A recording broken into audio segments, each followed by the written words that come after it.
Yeah, very, very important. How is a cremation service different from a traditional service, Rick? Well, a traditional service, you have the body there. A cremation service, you have the ashes. And, you know, they'll be in an urn or some kind of a temporary container urn or something like that. There's all different things that they can buy. There's, you know, if, you know, it's according to how people feels about the cost, they can start, you know, at one thing and go just to whatever they, you know, would like, how formal they would like a service. You know. There's all different types of services. Is a casket required? No, not for cremation. It's not. Sure. No, but you do have to have an alternative container. Okay. And that means a hard, rigid container to protect the body and protect the operator that's doing the cremation itself. Sure, of course. You know.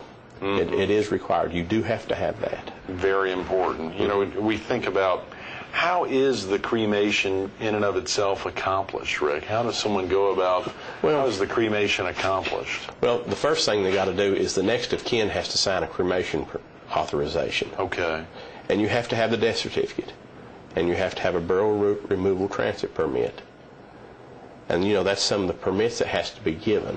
Right? Then we take that and we give it to the coroner's office, and the coroner's office gives the authorization for us to cremate. Right. But when they give that authorization, and there's a 24-hour waiting period after the family signs a cremation permit.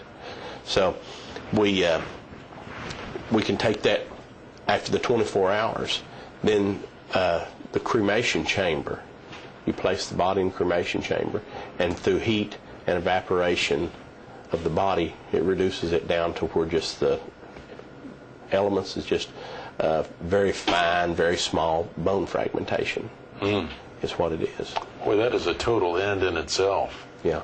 Well, it is an end for some people, but you know, there's some people that really wants that.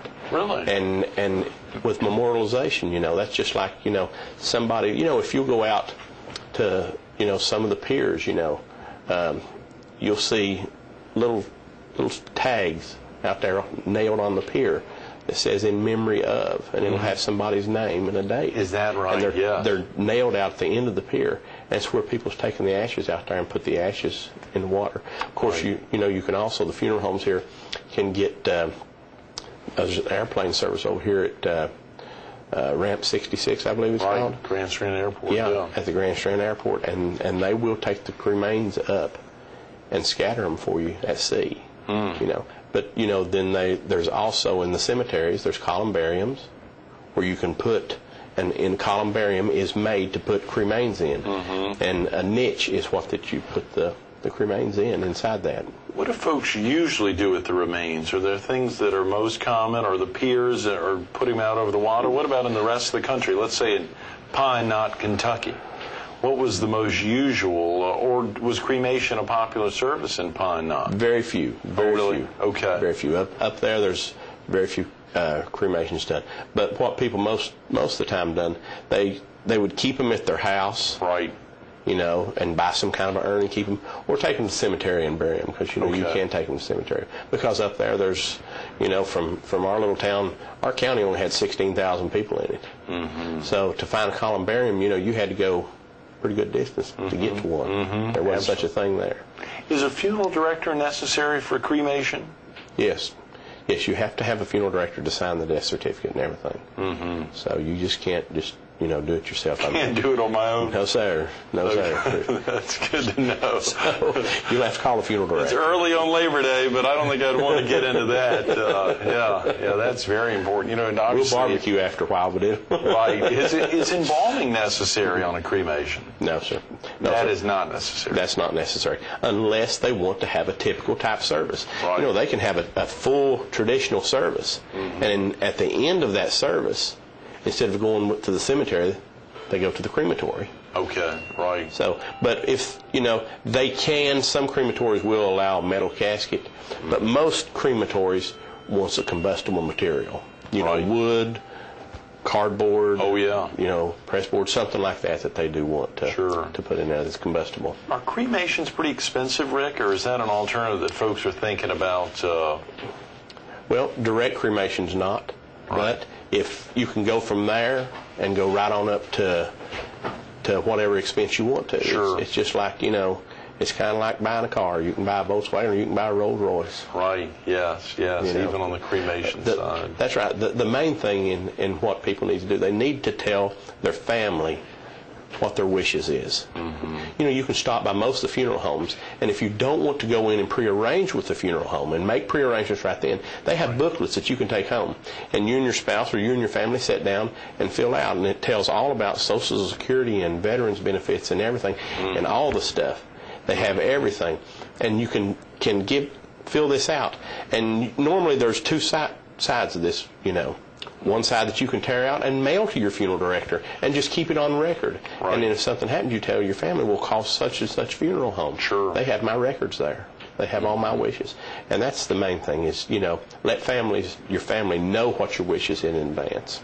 That is very important. Rick, we've only got about 5 minutes. But, when we think about licensing in a state, is that really important to be licensed? Yes, absolutely.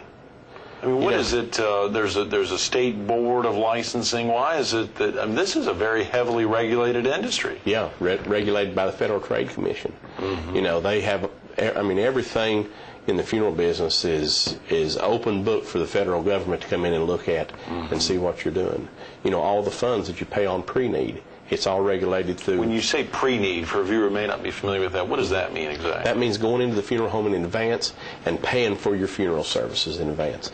Because that money, it's regulated. It's just not money that you're just giving the funeral director and that he can take and use the way he wants to. That's money that has to be put in a trust. Right. Or has to buy an insurance type an insurance policy type thing that will cover your cost. And the thing of it is, if you do pre-need, you're locking in the price. Great. Sure. If you go in and pay for that now, and you live 10, 20, 30 years, the funeral director that locked that in still does it for that cost. Sure. So that's something that, let's say up in this area, Lee Funeral Home, up in Little River, North Myrtle Beach, or McMillan Small down there, or Goldfinch, or so many of the other great funeral homes in this area, they're all capable of handling pre-need. Oh, yeah. And it's a big thing in this area. Pre-need is a big thing, with the funeral homes here. Sure. So I'm well acquainted with all the funeral directors, and all of them have pre-need specialists that work for them. That's great. That if you're not able to come into the funeral home and take care of it, they come to your house and they can bring all the books and everything. And they have it on laptop computers, of all the different type of services. They can show you everything. Oh, yeah, sure. All the price lists and everything. And then you have time to think about it. Right. So it's not in a rush right after someone has passed away. Right. Because if you don't have any arrangements made, then just as soon as you do, there is a death, you got to contact a funeral home. And, things get... People trying to come in, people trying to get together, get kind of a turmoil sometimes. Caring for people in those very turmoil-laden times, Rick, that requires a lot of fortitude. What is it that you think you got from an early age that has given you that fortitude to really be able to care for others in their time of sorrow? That's it, just taking care of people and seeing, it's not that they have to come up and pat you on the back and shake your hand and all that, just seeing someone go out and just a nod of the head, just to let you know that you've done everything you possibly could to help that family. Right. And that means everything in the world. Yeah, it's got to, I know. 'Cause that's when you got people at their lowest time, is when they've lost one of the most precious possessions they have, a loved one. And that is, and I can see you're clearly emotional about it, it's very important that you think about that role making a difference for folks, that God has been a really important part of that for you to be able to hold that role for others. Yeah, buddy, being a Christian, and working with the pastors and stuff like that, has just been just a great life for me. I have a great life. Yes. Of course, Bonnie, we talked about your beautiful bride, Bonnie, who works childhood with sweetheart. Coach Cliff Ellis there. You also have children. Have either of them or any of all four of them gotten active in the industry? Well, my son, Aaron, he's a licensed funeral director. Great, good. He's a licensed funeral director. He doesn't practice. Right. He owns a construction company here in Myrtle Beach. But, Southern Construction Remodeling. Yes, sir. Yes, thank you. And he owns that. And then my other son, Paul, that lives in Kentucky, he's thinking about it. He Really? doesn't know. He doesn't know whether he wants to. He's 32 years old, but he doesn't know whether he wants to go into the medical field or go into the funeral business. Right. We've talked about it. Talked about it a lot. So he's very interested in it. Your girls? Well, I got a daughter down here that's RN at Grand Strand. Grand Strand, yeah. And she Georgetta. Georgetta. She's helped me a many of a time embalm bodies and help. She loves the just like you see on TV, the CSI work. Right, sure. She loves that because she can go in and work with accident victims and stuff. And she helps out. I mean, you are still the licensed embalmer. Right. You're the one performing it, but she can help. That's great. Yeah, because she always wanted to get in the medical field or the funeral business. That's great. So, and then I have another daughter, Alicia, and she's in Augusta, Georgia, her and her husband. Right. And got me this tie. I love it. That's a very handsome tie. Well, I'm sorry we've run out of time, Rick. There's so many things we could get into, but surely making a difference for others is clearly the centerpiece for you. Yeah, I'll tell you what, it's a great life. It is, for just being service to people, and trying to help somebody when they're at the bottom of the barrel. That's great. Those are great words. Thanks so much for being with us this morning. Thank you so much. Stay tuned to funeral director and embalmer Rick Neal coming up next. Starting in his teenage years, when a biology teacher talked to him about getting interested in the funeral home business. Think about that. Fast forward more than 30 years and the excitement of being here in the Myrtle Beach area, making a difference for so many others. If you want to learn about cremations or learn about services, traditional or non-traditional services, the opportunity to really get involved or even learn more about embalming.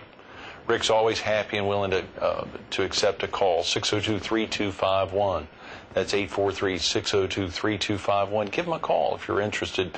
He can introduce you to a whole nother world. Very exciting one at that. Happy Labor Day.